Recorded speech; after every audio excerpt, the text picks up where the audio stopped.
పునర్జన్మ అంటే మనం ఒక శరీరాన్ని వదిలి మరొక శరీరాన్ని ధరించడమే. మనస్సు, బుద్ధి, అహంకారం, వాసనలు అన్నీ కొత్త శరీరానికి బదిలీ అవుతాయి. మన ఆత్మ శాశ్వతం, కానీ శరీరాలు మారతాయి. ఇదే పునర్జన్మ సిద్ధాంతం. భగవద్గీతలోని శ్రీకృష్ణుడు ఈ విధంగా చెబుతాడు, వాసాంసి జీర్ణాని యదా విహాయ నవాని గృహ్ణాతి నరోపరాని. అంటే మనిషి పాత బట్టల్ని తీసి కొత్త బట్టలు వేసుకున్నట్టు ఆత్మ పాత శరీరాన్ని వదిలి కొత్త శరీరాన్ని ధరిస్తుంది. మంచి కర్మలు చేస్తే మంచి జన్మ, అంటే మానవుడుగా, దేవతగా జన్మ ఉంటుంది. చెడు కర్మలు చేస్తే కీటక, జంతు, నరక యోనుల్లో జన్మ ఉంటుంది. మనకు లోపల ఉన్న వాంఛలు, ఆశలు, అనురాగాలు మరణానంతరం ఆత్మను కొత్త జీవితం వైపు లాగుతాయి. ఎవరి చివరి శ్వాసలో ఏ ఆలోచన ఉంటుందో అది తదుపరి జన్మను ప్రభావితం చేస్తుంది. గరుడ పురాణం ప్రకారం మరణం జరిగిన వెంటనే ప్రాణం శరీరం విడిచిన తర్వాత ఇద్దరు యమదూతలు వస్తారు. జీవాత్మ తన స్మృతులన్నిటితో పాపపుణ్యాలతో కూడిన సూక్ష్మ శరీరంలో బయలుదేరి 12 నుంచి 48 రోజుల ప్రయాణం తర్వాత యమలోకం చేరుతుంది. యమధర్మరాజు ధర్మ విచారణ చేసి ఈ ప్రాణి పూర్వ జన్మలో చేసిన పనుల ఆధారంగా తదుపరి జన్మ నిర్ణయించబడుతుంది. పాపాలు ఉండి ఉంటే నరకాల దారిలో, పుణ్యాలు ఉంటే స్వర్గలోక, మానవలోక, దేవలోకంలోకి వెళుతుంది. మోక్షం పొందలేని వారు తప్పనిసరిగా తిరిగి జన్మిస్తారు. హిందూ ధర్మం ప్రకారం 84 లక్షల జీవరూపాలు ఉన్నాయి. 9 లక్షల జలచరాలు, 20 లక్షల స్థావరాలు, 11 లక్షల కీటకాలు, క్రిములు, 10 లక్షల పక్షులు, 30 లక్షల జంతువులు, 4 లక్షల మానవ రూపాలు.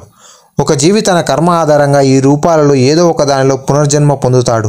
పూర్వ జన్మలను గుర్తు చేసుకున్న మహానుభావులను చూస్తే శంకరాచార్యులు శివుడి అవతారంగా జన్మించారు. బుద్ధుడు 500 పూర్వజన్మల జాతక కథలు గుర్తుపెట్టుకున్నాడు.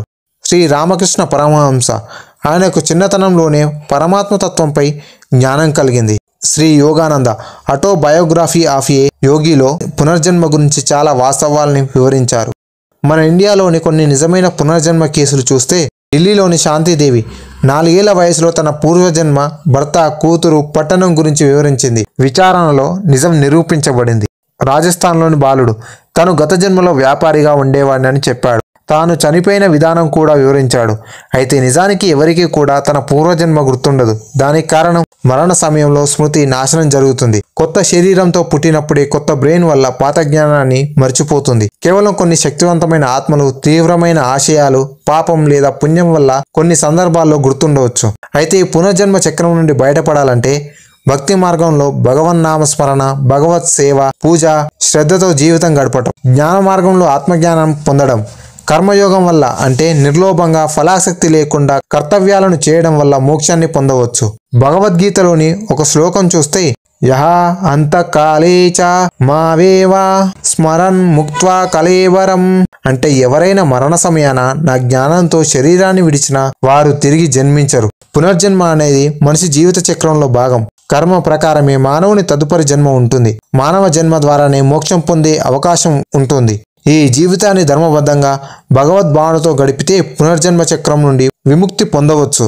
మీరు ఈ జీవితంలోని మోక్షం పొందాలని కోరుకుంటున్నారా? పునర్జన్మ చక్రం నుండి బయటపడాలనుకుంటున్నారా? అయితే ఇప్పటి నుంచే ధర్మాన్ని పాటించండి, మంచి చేయండి, భగవత్ చింతనలో జీవించండి. ఈ వీడియోని ఇంతవరకు చూసినందుకు ధన్యవాదాలు. ఇంకో మంచి ఇంట్రెస్టింగ్ వీడియోతో మళ్ళీ కలుద్దాం.